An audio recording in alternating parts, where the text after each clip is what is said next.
এবং আপনি যখন আরেকজন ইসলামিক ক্লেরিক, আমরা নাম বলতে পারি ডক্টর মিজানুর রহমান আজহারি, তাকে নিয়েও বলেন যে তিনি কাফের, তাকে আসলে দেশ ছেড়ে চলে যেতে হবে, তখন আমরা একটু কনফিউজ হয়ে যাই। বলছি জি না, কনফিউজ হবেন কেন?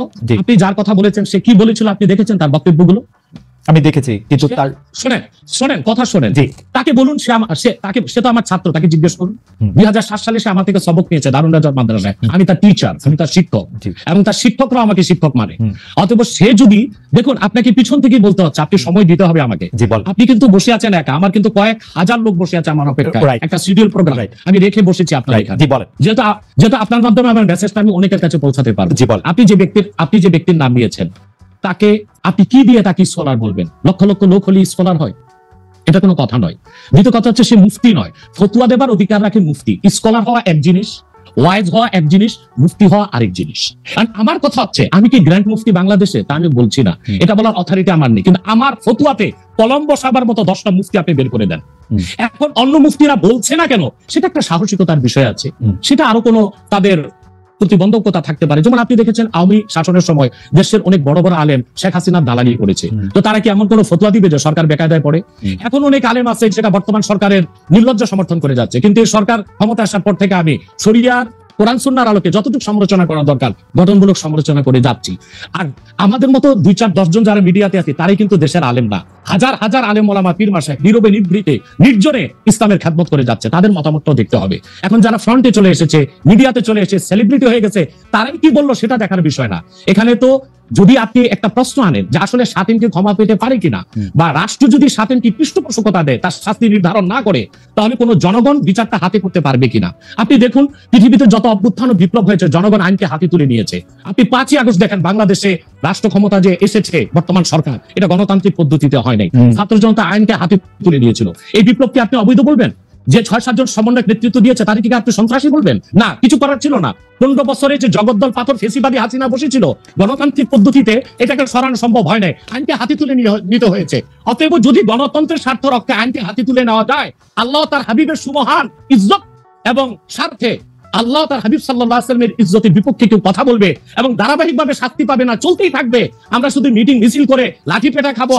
স্যার আপনার কাছে মনে না, স্যার আপনার কাছে মনে না এটা আপনার, স্যার আপনার কাছে মনে হয় না এটা আপনার পয়েন্ট অফ ভিউ?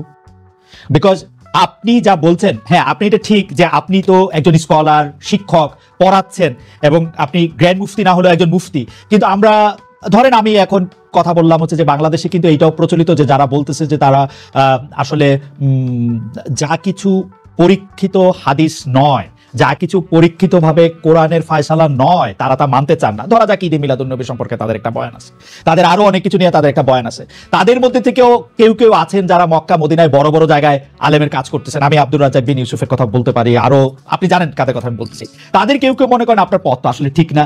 1-2 হচ্ছে আপনি যার কথা যেভাবে বলতেছেন যে ধরেন মিজানুর রহমান আজহারি কি আসলে একজন স্কলার কিনা। এখন কেউ কেউ তো এই প্রশ্ন তুলেছেন যে জনাব এনায়েতুল্লাহ আব্বাসীও যথেষ্ট পরিমাণে এই জায়গায় আছেন কিনা। সেজন্য আমি জানতে চাইছিলাম যে আপনি যখন আইন হাতে তুলে নেওয়ার কথা বলেন স্যার, সেইটা কি আপনি কিভাবে তার যোগ্য, এবং আপনি ছাড়া আর কে আছেন এটার মধ্যে যোগ্যতার জায়গায় আর কি? আমি এখন বলছি, আমি মনে করি আমি গ্র্যান্ড মুফতি বাংলাদেশের। আচ্ছা, আপনি মনে করছেন আপনি গ্র্যান্ড মুফতি? ওকে, এবং এটা আমি চ্যালেঞ্জের। ওকে ওকে, এইটা বললে আমার ফতুয়ার বিপক্ষে, আমি শোনেন, আমার ফতুয়ার বিপক্ষে যে যাচ্ছে তাকে আমার সাথে বসান, আপনার প্ল্যাটফর্মে বসান। দ্বিতীয় কথা হচ্ছে ঈদে মিলাদুন্নবী নিয়ে যে আপনি প্রশ্ন করেছেন, ঈদে মিলাদুন্নবী সাল্লাল্লাহু আলাইহি ওয়াসাল্লাম নিয়ে অনেক ডিবেট হয়েছে এবং ঈদে মিলাদুন্নবীর পক্ষে যারা, তারাই বিজয়ী হয়েছে। আর বাংলাদেশে ওলামায়ে দেওবন্দের একটা বিরাট অংশ যারা মূল ধারার, তারা কিন্তু ঈদে মিলাদুন্নবী নিয়ে কখনো বিরোধিতা করে না। কিছু মাত্র স্কলার আছেন যারা কোনোভাবে পার্সেস হয়ে আছেন, তারা ঈদে মিলাদুন্নবীর বিরোধিতা করে। আমরা বলি মিলাদ যার সিরাত না, মিলাদুন নবী সাল্লাল্লাহু আলাইহি ওয়াসাল্লাম ব্যানারও মাহফিল হতে পারে, সিরাতুন নবী সাল্লাল্লাহু আলাইহি ওয়াসাল্লাম ব্যানারও মাহফিল হতে পারে। এবং আপনি শুনেছেন আজকে 4 বছর যাবত সৌদি সরকার উচ্চ ওলামা পরিষদ ফতোয়া দিয়েছে যে ঈদে মিলাদুন্নবী উপলক্ষে মাহফিল সৌদি আরবে হবে এবং 12 রবিউল আউয়াল তারা রাষ্ট্রীয় ছুটি ঘোষণা করে রেখেছে। এবং বাংলাদেশে বর্তমান সরকারও যথেষ্ট আলেম ওলামা আছেন যারা কওমি ঘরানার এবং দেওবন্দ ঘরানার, যাদেরকে আমরা আহলে হক মনে করে থাকি, এবং আমরা মনে করি জৌনপুর, ফুরফুরা, সারসিনা, আহলে সুন্নাত, আহলে হক একই ধারাতেই চলে আসছে। তারাও কিন্তু ইসলামিক ফাউন্ডেশনের দায়িত্বে আছে এবং তারা কিন্তু এবারও ঈদে মিলাদুন্নবীর ব্যানারে প্রোগ্রাম করেছে এবং আমি সেখানে অংশগ্রহণ করেছিলাম একদিন।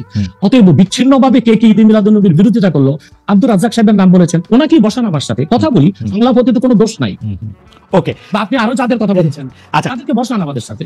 আচ্ছা, আমার এখানে একটা সম্পূর্ণ জাস্ট প্রশ্ন আছে আইনের ব্যাপারে। যেহেতু তেহরিকে খতমে নবুয়তের শাখা যুক্তরাজ্যেও আছে, এখানেও আছে, আপনি একইভাবে এই কথা বা ভারতের পশ্চিমবঙ্গের কথা বলেছেন, এইখানে যেটা বলছেন সেটা কি যুক্তরাজ্য এবং ভারতের পশ্চিমবঙ্গের জন্য প্রযোজ্য? যুক্তরাজ্যেও যদি কেউ এই ধরনের কথা বলে তাকেও কি আপনি এরকম একটা কথা বলবেন বা বলতে পারবেন? জি জি বলবো। আমি যুক্তরাজ্যে যে সাফার করে এসেছি সেটা শোনেন আগে। 2 বছর আগে আমি যুক্তরাজ্যে গিয়েছিলাম।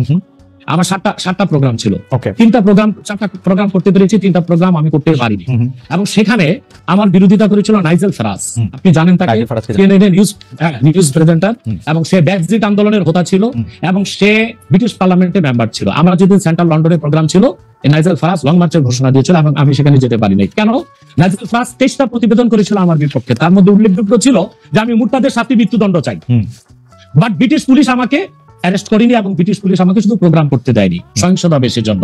কিন্তু আমি রানীকে গালি দিয়েছি, সেটাও সেখানে তুলে ধরা হয়েছে। আমি রানীকে গালি দেওয়া যায়, মুরতাদের শাস্তি মৃত্যুদণ্ড চেয়েছি, সেইটা 23টা প্রতিবেদন করে আমার এই বক্তব্য ফতোয়াগুলো সেখানে লন্ডনে দেখানো হয়েছে। আমি বাংলাদেশে যে চরিত্র, লন্ডনে সেই চরিত্র, পশ্চিমবাংলায় সেই চরিত্র। ওকে, আমি এবার একটু, আপনি যেহেতু মুফতি এবং নিজেকে পরিচয় দিলেন গ্র্যান্ড মুফতি, আমি একটা বিষয় মনে করি আপনাকে একটা বিষয় একটু আপনার দৃষ্টি আকর্ষণ করতে চাই। সেটি হচ্ছে যে আপনি মানে আপনার কাছ থেকে বুঝে নিতে চাই স্যার, যে যদিও আপনি আসলে আমার চেয়ে বয়সে ছোট, কিন্তু আসলে বিদ্যায়, বুদ্ধিতে, শিক্ষায়, অনেক কিছুতে, মানে জ্ঞানে আপনি আমার চেয়ে বড় বলে আপনাকে স্যার সম্বোধন করতে হবে না। আপনি বলেছেন যে মসজিদে গিয়ে নারীদের জন্য বা মহিলাদের জন্য নামাজ আদায় করা মাকরু, কিন্তু আমি আপনার এই বক্তব্যটার পরিপ্রেক্ষিতে আমি দেখতে পাচ্ছি যে এটা তো বরং মাকরু নয়, কেউ কেউ এটাকে মুস্তাহাব বা এনকারেজ বলতে চান। অনেকে উদাহরণ দিচ্ছেন আয়েশা, যিনি প্রফেটের স্ত্রী ছিলেন, রাদিয়াল্লাহু আনহা, হ্যাঁ আয়েশা রাদিয়াল্লাহু আনহা, উনি ইমামতি করে মেয়েদের নামাজ পড়িয়েছেন, এবং যে জায়গায় আপনি এটা মুকরু বলছেন ওই জায়গায় কেউ মুস্তাহাব বলতে গিয়ে আপনার বক্তব্যের বিরোধিতা করছেন। এটা নিয়ে আপনি যদি আমাদের একটু বলেন। এটা আমি চ্যালেঞ্জ করছি, ওপেন চ্যালেঞ্জ। আম্মা জান আয়েশা রাদিয়াল্লাহু তাআলা আনহা কখনো ইমামতি করেননি, বরং জাকওয়ান ইমামতি করেছিল, পিছনে তিনি নামাজ পড়েছিলেন। সেটা ফরজ নামাজ ছিল না, তারাবিয়ার নামাজ। আপনাকে যে তথ্য দিয়েছে সে ভুল তথ্য দিয়ে। ওকে, সেটা মেয়েদের নামাজ পড়াটা মুস্তাহাব কিনা? হ্যাঁ।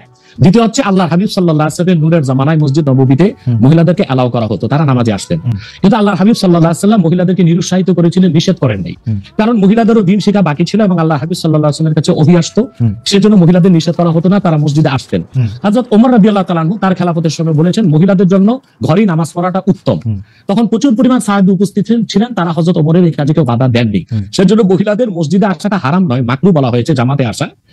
কারণ আম্মাজান আয়েশা রাদিয়াল্লাহু তাআলা আনহা নিজেও বলেছিলেন যে বর্তমানে, মানে 1500 বছর আগেই আম্মাজান আয়েশা বলেছেন যে এখন মহিলাদের মসজিদে না আসাই উচিত ফিতনার এই সময়।